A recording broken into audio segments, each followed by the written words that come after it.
Hello students, in this video I'm going to tell you about poem 7 Vocation by Ravindranath Tagore of class 6th. So first of all I will tell you about the theme कि इस poem की theme क्या है. In this poem a child compares his life with the lives of bangle seller, gardener and a watchman. He wants to enjoy life like them, but he is not aware of hardships of these people's life. So ये जो poem है vocation बहुत ही सुंदर कविता है रविंद्रनाथ टैगोर की, और इसमें poet ने एक बच्चे के बारे में बताया है कि वो बच्चा अपनी ज़िंदगी को कंपेयर करता है चूड़ी बेचने वाले से, माली से और वॉचमैन से, और उसको लगता है कि इन लोगों की ज़िंदगी कितनी अच्छी होती है, कोई इनको डांटता नहीं है, कोई इनको टोकता नहीं है. तो वो चाइल्ड चाहता है कि वो भी इन्हीं की तरह ज़िंदगी जीना चाहता है, बैंगल सेलर की तरह किसी भी गली में जाके इंजॉय करना चाहता है, गार्डनर के जैसे वो मिट्टी से खेलना चाहता है, और वॉचमैन की तरह वो चाहता है कि वो रात में कहीं भी जाए. लेकिन हकीकत में उसको नहीं पता कि ये जो लोग हैं इनका जो काम है ये कितना ज़्यादा मेहनत वाला है.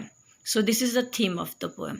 अगर हम बात करें इस पोएम में राइम स्कीम की, तो बेटा इस पोएम में कोई राइम स्कीम नहीं है. ये पोएम ब्लैंक वर्स है या फ्री वर्स है. जिस पोएम में राइम स्कीम नहीं होती उस पोएम को हम कहते हैं ब्लैंक वर्स या free verse. The meaning of verse is poem. Verse का मतलब होता है poem. So now will do word meaning of this poem. So these are the word meaning of this poem Vocation by Ravindranath Tagore. First word है gong, G-O-N-G, gong. Big बैल, घंटा. जैसे बहुत बड़ी बैल होएगी, जैसे पहले ज़माने में जो राजा महाराजा होते थे उनके दरबार के बाहर बहुत बड़ा घंटा होता था, उसको हम गोंग कहते हैं, बिग बैल. लेन, स्ट्रीट, गली. So children play in lens, in streets, गलियों में खेलते हैं बच्चे. हॉकर, पैडलर, फेरी वाला.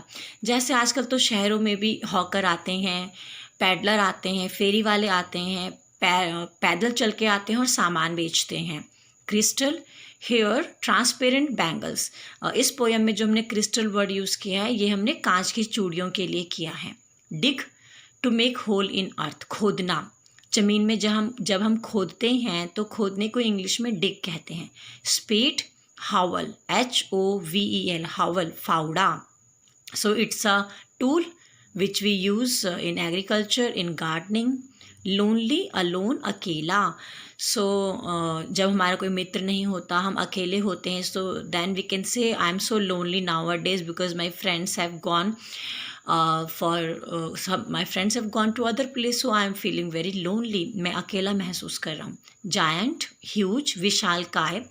सो आप लोगों ने स्टोरी सुनी हुई होगी द जायंट, जिसका एक बहुत बड़ा गार्डन था.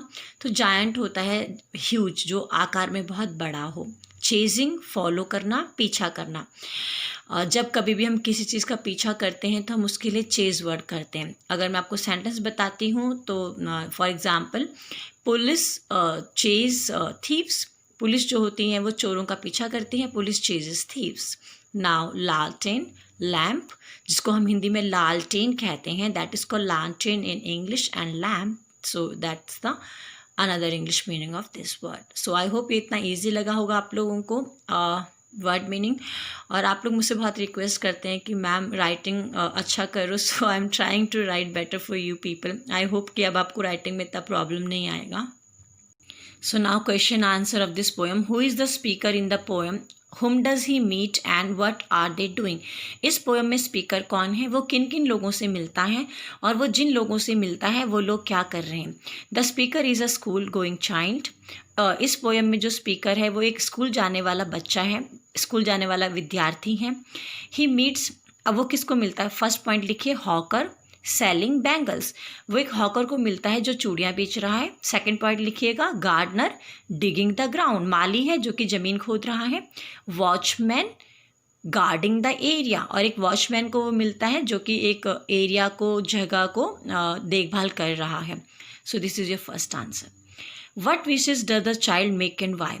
जो ये बच्चा है ये किस प्रकार की विशेष करता है, इच्छाएं करता है और क्यों. The child wishes to be, ये भी आप 3 पॉइंट्स में लिखिएगा. The child wishes to be, first point है हॉकर.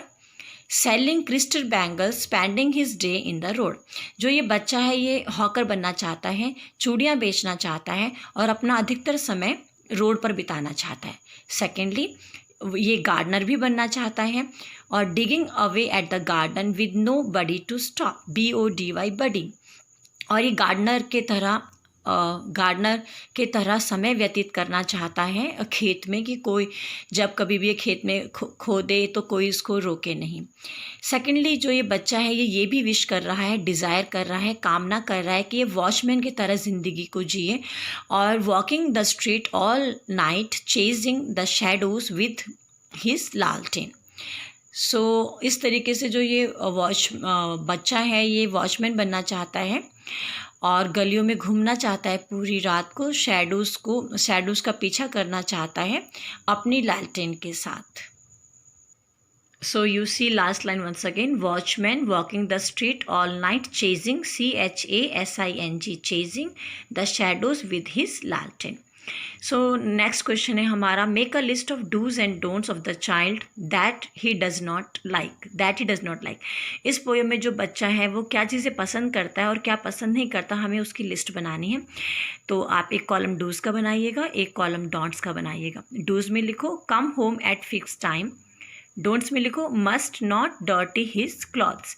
डूज का मतलब उसको क्या करना चाहिए और डोंट्स का मतलब उसको क्या नहीं करना चाहिए। तो पहली बात, उसको समय पे घर आना चाहिए। दूसरी बात, उसको मिट्टी से अपने कपड़े खराब नहीं करने चाहिए। नेक्स्ट है आपका must wake up in the morning, उसको सुबह टाइम पे उठना है। मस्ट ईट हेल्दी फूड, उसको तंदुरुस्त वाला खाना खाना है, सेहतमंद खाना खाना है।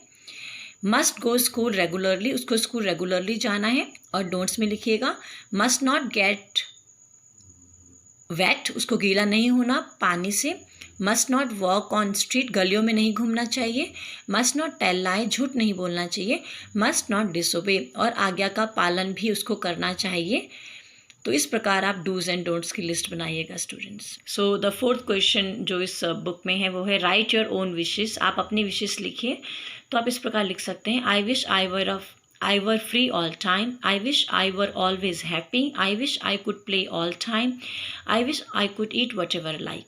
तो ये आपकी विशेज़ हैं कि मैं हमेशा स्वच्छंद रहूँ, फ्री रहूँ, स्वतंत्र रहूँ, मैं हमेशा खुश रहूँ, मैं जो चाहूँ वो खेलूँ और मैं जो चाहूँ वो खाऊँ। ये हमारी विश है। तो मुझे लगता है आपकी विशेज़ भी यही हैं जो विजया मैम ने यहाँ पे लिखी हैं, आप लोगों की भी यही विशेज़ हैं। अब लास्ट में इस पोएम में कुछ हम लिटरेरी डिवाइस को डिस्कस करते हैं। लिटरेरी डिवाइस मीन्स अलंकार। तो सबसे पहले इसमें रेपिटिशन है।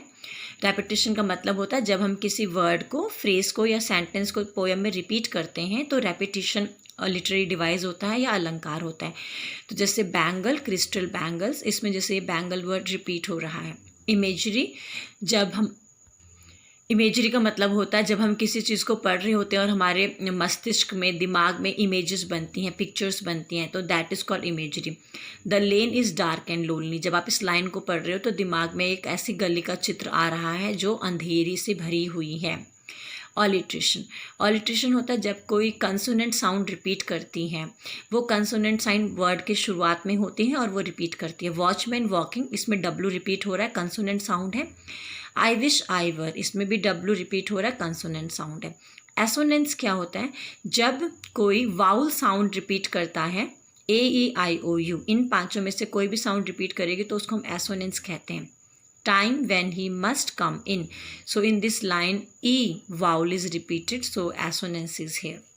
So I hope कि आपको ये जो पोएम है वोकेशन रविंद्रनाथ टैगोर द्वारा जो रचित हैं ये अच्छे ढंग से मैं आप लोगों को समझा पाई होंगी। पूरी exercise, word meaning, question answer and everything.